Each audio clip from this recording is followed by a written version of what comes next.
This morning, a Texas congressman calls for federal oversight as Tarrant County looks for a new elections administrator. I personally think that we could really be on the brink here of needing to bring in someone from the DOJ. Congressman Vici on that and what's at stake in 2024.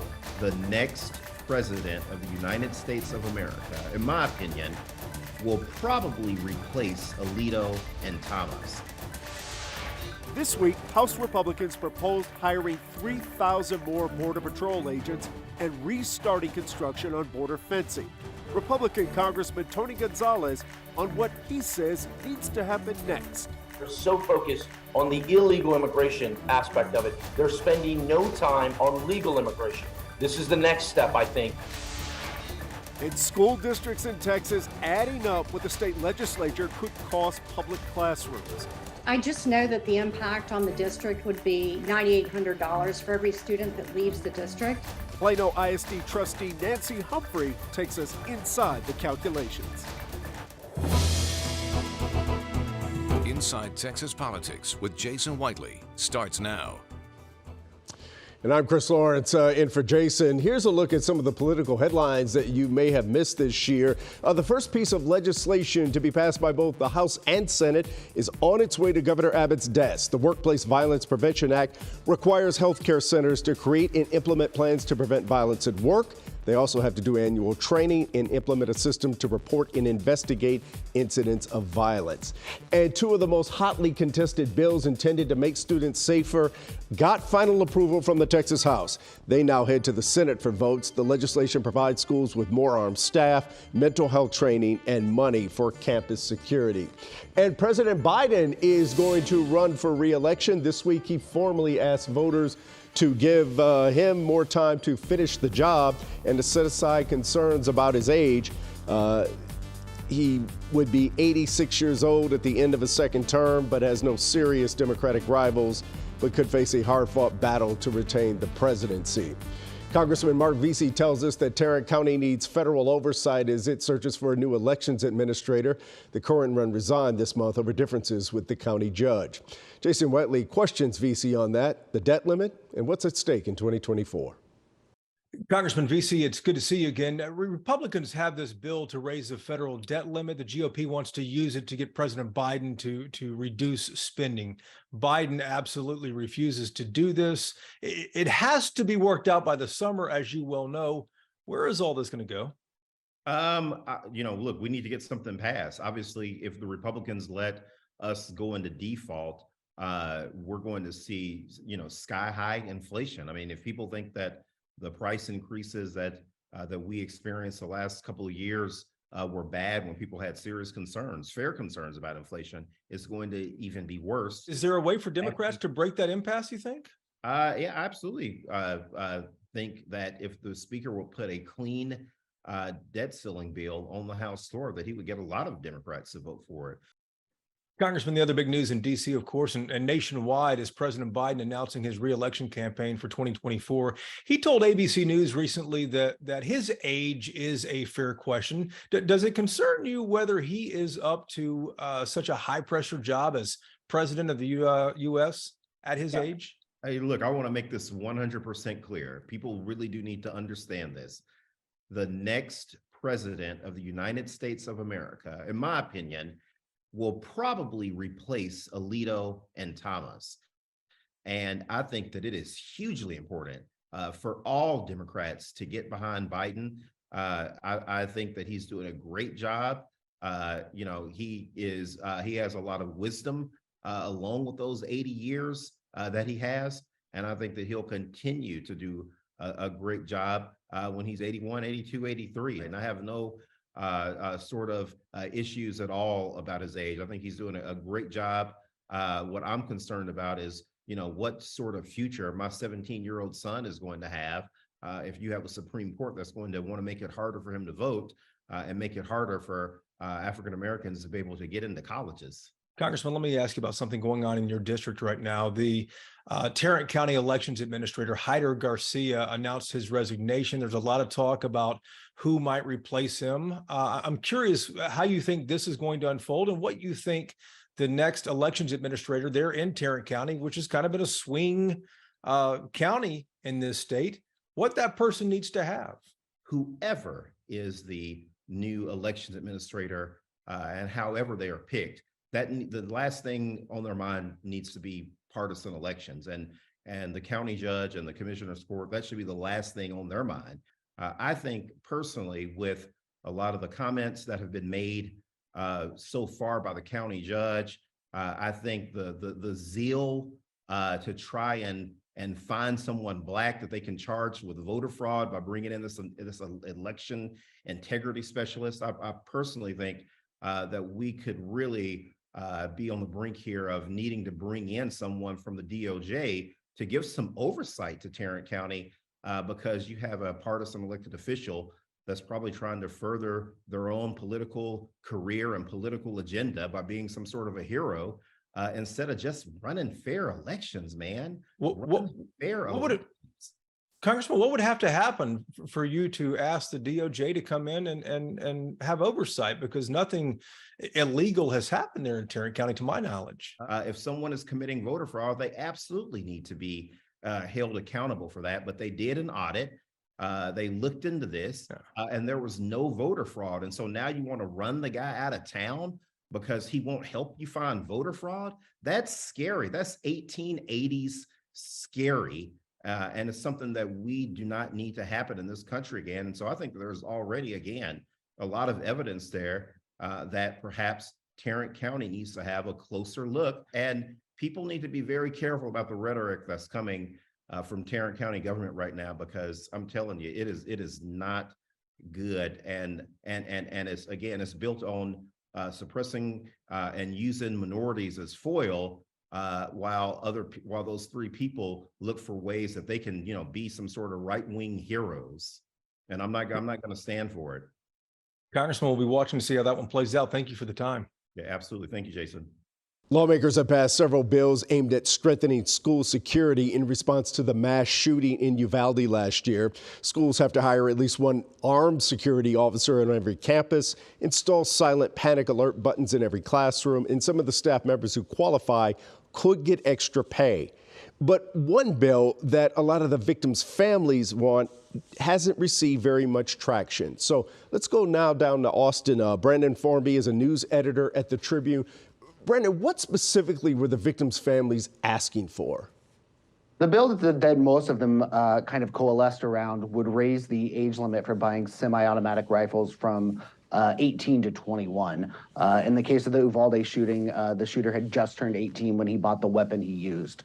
But that bill, despite a lot of emotional testimony, hours of testimony earlier this month, is just kind of lingering in a House committee, hasn't gotten nearly as much traction as the school safety bills. And Lieutenant Governor Dan Patrick is sort of locked in this stalemate with House Speaker Dade Phelan, specifically over property taxes and school choice. What sort of powers could the Lieutenant Governor exercise if this doesn't go his way? Yeah, I mean, the two chambers seem to be at an impasse on those two issues, with how to give a property tax relief, but then also they just don't seem to be coming to an agreement on, voucher-like school funding. Only the governor can call a special session, but as the lieutenant governor has said earlier this month, he can force one. And what he means by that is holding back legislation, letting it die, bills that need to pass for government to function, therefore kind of forcing Greg Abbott's hand in calling a special session. All right, Brandon Formby from the Texas Tribune, thank you for your insight. And coming up, Congressional Republican Tony Gonzalez explains his party's plan for the southern border. Who does it help and whose funding will be blocked? And Plano ISD trustee Nancy Humphrey closely watching to see what's going to pass this legislative session and the potential cost to school districts. Inside Texas Politics, back in a moment. Republicans in Congress unveiled their plan for the southern border. This one is in the Homeland Security Committee. It calls for hiring 3,000 more Customs and Border Patrol agents, restarting construction on border fencing, and blocking funding for churches and nonprofits that help immigrants. Congressman Tony Gonzalez represents an 800-mile stretch of the border from El Paso to Eagle Pass and spoke to Jason Whiteley. Congressman, welcome back to the program. You opposed earlier versions of this bill from fellow Republicans. How were you able to break through and get them to see your point of view? Yeah, thank you for having me on, Jason. You know, the House is a rough and rowdy place. And what's exciting about it is that it's meant to be that way. And you take a bill that was a good bill and you work it and you work it. Essentially, I represent 42% of the southern border, over 823 miles. It's tough for anyone to go to outborder me. And I think a lot of people understood that. There were some initiatives that I wanted in there that we got in there. One was it's time to take the gloves off. It's time to label cartels as terrorist organizations. You want to get to the root of the issue? I think that's the root of the issue. Also, it's important we give money to our sheriffs and our local law enforcement officers. Many times, especially in the rural communities, they're the ones doing the heavy lifting. And we got to pay Border Patrol agents a livable wage. There's a $9,000 pay bonus in this bill, which I think is very important. At the same time, we got to make sure that we are for legal immigration and we don't hamper any routes that folks can come over legally or that are doing it the right way. This bill does all of that. Let's break down some of these here. You are pushing for the United States to designate Mexican drug cartels as terrorist organizations. Donald Trump was against that. President Biden is against that. The Mexican president, Obrador, is against that as well. Why do you think leaders of both parties here and leaders of both nations oppose it? And when I envision by labeling them as terrorist organizations, it's not sending in SEAL Team 6. It's not sending in the Marines. It's going after the one thing that hurts somebody the most, which is their pocketbook. Right, you allow Department of Treasury, Department of Homeland Security, maybe DOJ to go after some of these areas. That's how you make change. Is you hold these cartels accountable for the destruction and the terror that they're causing. The latest data from Customs and Border Patrol, the monthly data that they release, shows that fewer people are coming across compared to this time last year. Is the Biden administration doing something right? The administration is spending more attention on it, which I think is important, but they're losing aspects of one thing. They're so focused on the illegal immigration aspect of it. They're spending no time on legal immigration. This is the next step, I think, after we pass this border security package. You're going to see me spend a lot more time on legal immigration. I think work visas answers the mail for a lot of this. You have to encourage people to come over the legal route. That way they don't have to come over the illegal route. And the Biden administration is failing to spend any energy or time on that. Could you get support in your party for legal immigration? Absolutely. Not only my party, I've been working with Democrats in the House. I've also been working with senators on the Republican and the Democratic side. In my eyes, this crisis doesn't end with 218 votes in the House. This border crisis ends when the President of the United States signs a bill into law that tangibly has border security as well as meaningful immigration reform that I believe starts with work visas. Congressman, we appreciate your time this morning. Thank you. Thank you, Jason. And as of this morning, there are 30 days remaining in the Texas legislature, and school districts are closely watching to see what is going to pass. New security requirements, more funding, and potentially school vouchers all remain in the works. School board members are adding it all up. Nancy Humphrey, a trustee from Plano ISD, explained what it could cost. Nancy, welcome to the program. Let's talk about school choice. Republicans cannot agree on this. Suburban and rural Republicans have really held the line on this thing. But here we are in the final 30 days of this session. If this were to pass by some chance, what do you expect that would look like at Plano ISD? Well, I just know that the impact on the district would be $9,800 for every student that leaves the district. But, we don't have a pro rata cost reduction when we see a student leave, because we might have a classroom with 23 kids in it. And then if we have a classroom that now has 22, we're still paying the same lights, the bus transportation, and the teacher cost. So it becomes a fixed cost issue differential. The other big issue this session is school security after what we saw happen in Uvalde a year ago now. House Bill 3 does a number of things, but perhaps the biggest is it requires an armed security officer, an armed individual at every school campus in the state. Does Plano ISD already have an armed security officer at all of its campuses? If not, how much do you expect this to cost the district?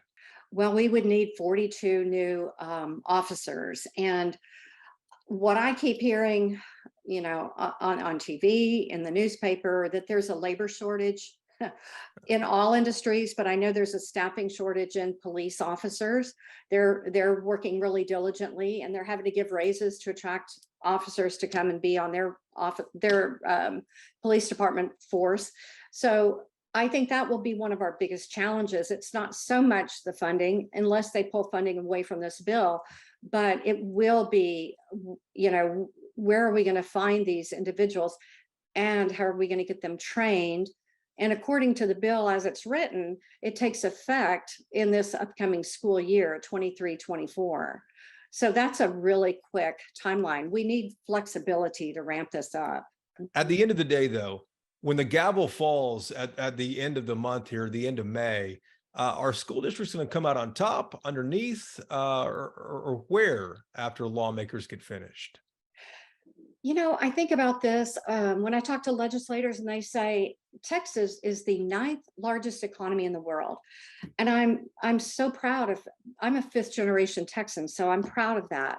And I want to keep that. I want to sustain that. And I believe that public education is the fabric of our community, and it is what will give us the educated workforce to continue that successful economy. But we are funded 42nd in the United States. Texas is number 42 on funding for public education. And I feel like there needs to be an investment in our public education system so we do maintain that educated workforce and sustain that amazing, robust economy that we currently have. Nancy, thank you for the time. You're welcome. And as voting continues this week for both city and school board elections, are voters showing up? And will President Biden's age be a factor in 2024? We'll discuss these next in the Roundtable. Time now for Reporters Roundtable, where we put some of these issues in perspective. Brandon joins us again, and joining us every week is Bud Kennedy from the Fort Worth Star-Telegram and Bernadine Steptoe, the news editorial producer here at WFAA in Dallas. Brandon, I'll start with you. I know voting continues this week in all kinds of local races, school boards. Some of these are supposed to be nonpartisan. But has partisanship seeped into a lot of these previously nonpartisan races? I think you are seeing that more and more, especially in local school board races. A lot of the reason that there are local elections in May instead of November is to prevent kind of partisanship. But then also in recent years, you've seen a lot of cities move to November elections to increase turnout. And to that point, Bud, I mean, are the voters showing up to weigh in? Well, the voters are being driven out now by party affiliation. The Democratic, Republican clubs are trying to drive their people out to elect candidates as kind of a starter kit for candidates who might move up the ladder. The city council races seem to be all about crime fighting and police. School board races all about textbooks and LGBT. It's the national political issues that people see on television every night brought home. And Bernadine, to that point, is there a way to pull back and make some of these races nonpartisan again, or is this just now the new status quo? I think that this is going to remain the new status quo because it doesn't benefit parties not to do the best they can in terms of turnout. And as you can tell now, they're focusing more on these local elections. It is going to remain that way because they feel if they can control the local elections, they can do more in controlling the statewide and national elections. Yeah, that's a good point. And Bud, I liked your point about it being a launching pad of sorts to even higher office and the parties sort of starting to identify their potential stars a bit earlier. To that end, President Biden wants to be president until he is 86 years old. He and Kamala Harris officially running again. Bud, I'll start with you. What potentially does that mean to Texas? And will we have a role to play in next year? Well, you know, Texas is not as upset with Joe Biden as we were a few years ago. His favorability rating or unfavorability rating is a little bit better than it was. It's kind of leveled out, but it's not anywhere close to the state having a positive impression. He'll drive out some votes, but it's still a very Republican state. The main result is that Texas is going to continue to be a giant ATM for Republican candidates to extract money from and Democratic candidates and spend elsewhere in the country.